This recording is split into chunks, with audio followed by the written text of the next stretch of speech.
Hello everyone, welcome to Drama Hut. आज हम लोग साइन ऑन मी का नेक्स्ट एपिसोड देखेंगे। कहानी की शुरुआत होती है जब कमेटी के लोग लेडी के घर का दरवाज़ा खटखटाते हैं।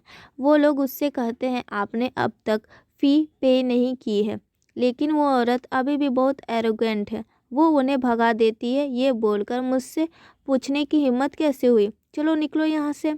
तभी उसे शिगवा के पापा के असिस्टेंट का कॉल आता है। वो एक्साइटेड होकर पूछती है, क्या मिस्टर ने मुझे याद किया? क्या मेरे बारे में कोई बात हुई? असिस्टेंट सीधा बोलता है, देखिए मैंने सर से बात कर ली है, उन्हें इस घर की लोकेशन पसंद नहीं आ रही है, इसलिए वो इसे बेचने की सोच रहे हैं। जल्द ही वो लोग घर देखने आएंगे, तो आप रेडी रहना। और कॉल कट हो जाता है। वो टेंशन में आ जाती है, क्या घर बेच देंगे? क्या उन्हें लगता है मैं इतनी आसानी से छोड़ दूंगी? थोड़ी देर में सच में लोग घर देखने आते हैं। शिगवा के पापा का असिस्टेंट ब्रोकर के साथ क्लाइंट को लेकर आता है। जैसे ही वो लोग अंदर आने लगते हैं, वो लेडी ड्रामा शुरू कर देती है। वो क्लाइंट का हाथ पकड़कर अंदर ले जाती है। जब ब्रोकर पूछता है कि क्या ये ओनर है, तो असिस्टेंट बात संभालते हुए कहता, नहीं, ये यहाँ रहती थी। तभी वो लेडी रोने का नाटक करती है, हाँ हम यहाँ रहते हैं, पर जल्दी खाली कर देंगे। इस घर में आने के कुछ साल बाद ही मेरे पति की तबीयत खराब हो गई और वो गुजर गए। अगर हम इस घर में ना आए होते तो आज वो जिंदा होते। ये घर ही मनुष्य है। ये सुनकर घर देखने आए लोग डर जाते हैं और वहाँ से भाग जाते हैं। ब्रोकर असिस्टेंट पर चिल्लाता है, ये क्या है, ऐसे घर कौन खरीदेगा, और वहाँ से निकल जाता है। असिस्टेंट वो लेडी को वार्न करता है, ये ड्रामा हर किसी पर काम नहीं करेगा। अगर हम सही लोग लाएंगे तो आपको धक्के मार कर निकालना हमें अच्छी तरह आता है, याद रखना।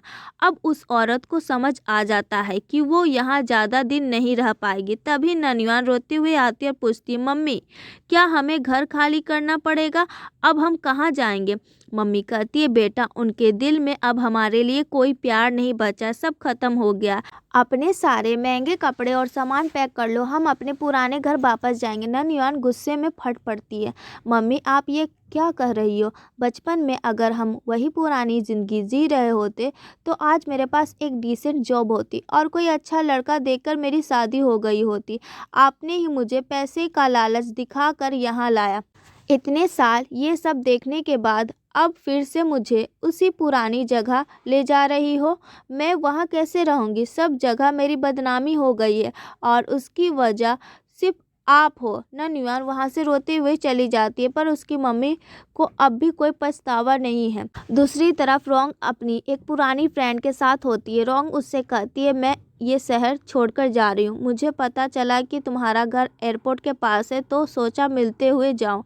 उसकी फ्रेंड पूछती है, क्या तुम ऑफिस के काम से जा रही हो? रोंग कहती, नहीं यार, मैंने नौकरी छोड़ दी है। उसकी फ्रेंड शॉक हो जाती है, क्यों? इतनी बड़ी कंपनी में जॉब पाने के लिए तुमने कितनी मेहनत की थी? रोंग समझाती है, देख उन्होंने मुझे निकाला नहीं है। जब मैं ज्वाइन हुई थी तब मेरे बॉस ने मुझसे कहा था कि शिगवा के प्रोजेक्ट की डिटेल्स उन्हें लीक करूं, पर मैं इतनी बुरी लड़की नहीं हूं कि ऐसा कुछ करूं। शिगवा जीत गए और हम हार गए। बॉस की पोजीशन अब खतरे में है और अगर मैं उनकी असिस्टेंट बनी रही तो मेरा कोई करियर नहीं हो, इसलिए मैंने खुद छोड़ दिया। फ्रेंड कहती है, तो यहाँ आसपास कोई और जॉब देख लेती? रॉन्ग जवाब देती है, नहीं, यहाँ रहना अब ठीक नहीं लग रहा है। और रही बात जेंगशु की, तो हमारा गुड बाय कब का हो चुका है। उसने मुझसे कहा था कि मैंने सिर्फ उसे एक टूल की तरह यूज़ किया, शिगवा के सामने खुद को बड़ा दिखाने के लिए। आज लगता है कि शायद वो सही था। मुझे लगा था कि शिगवा ने मेरे इंटरव्यू कॉल ब्लॉक किया, पर मेरी हर सोच गलत थी। रोंग शहर को आखिरी बार देखती और टैक्सी में बैठकर निकल जाती। फिर हम देखते हैं शिगवा को, जो अपनी फ्रेंड से बात कर रही होती है। उसकी फ्रेंड बताती है कि रोंग शहर छोड़कर चली गई है। शिगवा थोड़ी सैड हो जाती है। तभी लिन का मैसेज आता, मैं तुम्हारे हॉस्टल के नीचे खड़ा हूँ, जल्दी आओ। शिगवा अपनी फ्रेंड से कहती है, चलो बाय, मैं अपने बॉयफ्रेंड और फैमिली के साथ बाहर जा रही हूँ। लिन, शिगवा और उनकी पूरी फैमिली एक साथ डिनर के लिए मिलते हैं। सब लोग सेलिब्रेट कर रहे हैं क्योंकि अंकल और आंटी ने एक नया प्रोजेक्ट जीत लिया है और साथ ही शिगवा की मम्मी ने भी एक नया प्रोजेक्ट लिया है। तभी आंटी पूछती है, ये बताओ शिगवा और लीन, तुम दोनों ने जो घर खरीदा है उसका क्या? शिगवा की मम्मी हैरान हो जाती, क्या घर खरीद लिया? आंटी बताती, हाँ, उस दिन प्रोजेक्ट खत्म होने के बाद ये दोनों चुपके से जाकर घर खरीद लिए हैं। छोटा भाई एक्साइटेड होकर पूछता है, तो क्या अब आप दोनों शादी करने वाले हो? लीन प्यार से शिगवा की तरफ देखता और कहता है, नहीं, शिगवा ने अभी अभी कॉलेज ख़त्म किया है, वो एक फ्रेश ग्रेजुएट है और उसे थोड़ा वक्त मिलना चाहिए। बस मैं ये चाहता था कि हमारा रिलेशन कभी लॉन्ग डिस्टेंस रिलेशनशिप ना बन जाए, इसलिए हमने ये स्टेप उठाया। अंकल कहते हैं, अच्छा, हमें भी लोकेशन दिखाओ। लीन उन्हें लोकेशन दिखाता है। उसके बाद शिवा पूछती है, नाना जी ने तुम्हें डांटा तो नहीं? लीन कहता, नहीं, पर वो शहर आए हुए हैं और कल मुझे मिलने के लिए बुलाया है। मैं सोच रहा हूँ कि शिवा को भी साथ लेकर जाऊँ। शिवा हैरान होकर कहती, क्या मैं भी? नेक्स्ट डे लीन अपने नाना जी से मिलता है। नाना जी का, हाँ, तो तुम कह रहे थे कि कंपनी नाम चेंज करना है, क्या नाम रखने का सोचा है? लीन कहता है, नाना जी 2-3 बड़े ऑर्डर मिलने के बाद नाम चेंज करेंगे। हमने गोंग यू नाम सोचा है। नाना जी हंसते और कहते हैं, तुम दोनों ने अपने नाम मिलाकर थोड़ा फिल्मी नाम रखा है, लेकिन ये कंपनी के लिए काफ़ी सूट कर रहा है, मुझे पसंद आया। लीन पूछता है, नाना जी, एक और चीज़ पर आपका ओपिनियन चाहिए। मैं फिर से अपने रिसर्च फील्ड में जाना चाहता हूँ। इस कंपनी में मेरे शेयर्स काफ़ी ज़्यादा हैं, तो मैं चाहता हूँ कि कुछ शेयर्स शिगवा के नाम पर ट्रांसफ़र कर दूं। आपका क्या कहना है? नाना जी कहते हैं, लेकिन बेटा, अगर तुमने शेयर्स ट्रांसफ़र कर दिए तो कंपनी की पूरी पावर और रिस्पॉन्सिबिलिटी शिगवा के पास चली जाएगी, ये पता है ना तुम्हें? लीन कहता है, जी दादाजी, जानता हूँ। नाना जी कहते हैं, शिगवा ने इस बारे में क्या कहा? लीन कहता है, मैंने अभी तक किसी से नहीं पूछा, आपका ओपिनियन लेने के बाद ही बताना चाहता था। नाना जी कहते हैं, ठीक है, वो तुम्हारे शेयर्स हैं, तुम जो चाहो वो कर सकते हो।